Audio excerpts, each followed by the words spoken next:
Police তো বাড়িতে বাড়িতে গিয়ে বসে থাকবে না। কেউ যদি রাত্রি 12:30টায় বেরিয়ে কোথাও যায়, আমি অনুরোধ করবো রাত্রির বেলা না বেরোতে, কারণ পুলিশ তো জানতে পারে না কে কখন রাত্রিবেলা বেরিয়ে যাচ্ছে। তিনি বলছেন যে রাত 12টার পর মেয়েরা যেন বাইরে বেরোয় না, মানে উনি ব্যর্থ আমাদের সুরক্ষা দিতে, এটা উনি বুঝিয়ে দিলেন।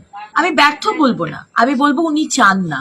আসলে যারা ধর্ষণ করছে আমাদেরকে, তারাই তো হচ্ছে ওনার ক্যাডার। 2026-এর ভোটে তো বুথে বুথে গিয়ে বুথ ক্যাপচারিং, রিগিং, মানুষকে ভয় দেখানো, এরাই তো করবে। এরাদের উপরে মমতা ব্যানার্জির আশীর্বাদ আছে। আর মমতা ব্যানার্জি, আপনি মিথ্যে কথা বলবেন না। মেয়েটি রাত 12:30টার সময় বাইরে যায়নি, মেয়েটি 7:58-8টার সময়, সন্ধ্যে 8টার সময় খাবার কিনতে গেছিল। আপনি কলেজের দোষ দিচ্ছেন কেন? কলেজের তো কোনো দোষ নেই। 10টা অবধি তো নিয়ম আছে কলেজে। ছেলেরা মেয়েরা যারা 20 বছর 21 বছর বয়স, যারা অ্যাডাল্ট, ডাক্তারি পড়ছে, তারা বাইরে যাবে না? 10টার মধ্যে তাদেরকে ফিরে আসতে বলা হয়েছে। আজকে এই মেয়েটি খাবার কিনতে গেছে, যে রাস্তাটি কলেজের সামনে গুটগুটে অন্ধকার। আপনাদের বহুবার বলা হয়েছে ওখানে লাইট লাগাবার জন্য, আপনারা লাইট লাগাননি। একটা সিসিটিভি ক্যামেরা নেই। 500 মিটার দূরে একটা জঙ্গল, যে জঙ্গলে অনৈতিক কাজকর্ম হয়, আপনার পুলিশ জানে না? সবই জানে।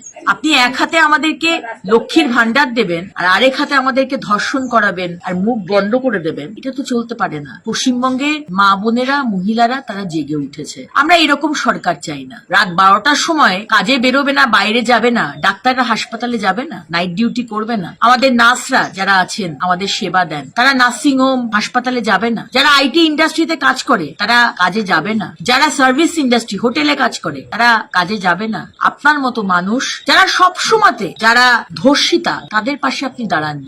আপনি আমাদের ক্যারেক্টার নিয়ে অ্যাসাসিনেশন করেছেন, কাটাছেড়া করেছেন, আর আপনি যারা ধর্ষক, আপনি তাদের পাশে দাঁড়িয়েছেন। এটা বরাবর। আমরা আপনার সরকারকে আর চাই না। আমরা চাই এমন একটা সরকার আসুক, যে সরকার মহিলাদের প্রতি, জনতার প্রতি অ্যাকাউন্টেবল হয়, যার দায়বদ্ধতা থাকে, যে রেসপন্সিবিলিটি নেবে, যেন এটা আমার কাজ ছিল, আমার দায়বদ্ধতা ছিল, আমার পুলিশ প্রশাসনের দায়িত্ব এটা। তারা করেনি, তারা ফেলিওর। শুধু দোষ ঝেড়ে দিলেই ঘাট থেকে সেটা হয়ে যায় না। মানুষ এবং মহিলারা এবার 26-এ ডিসিশন নেবে।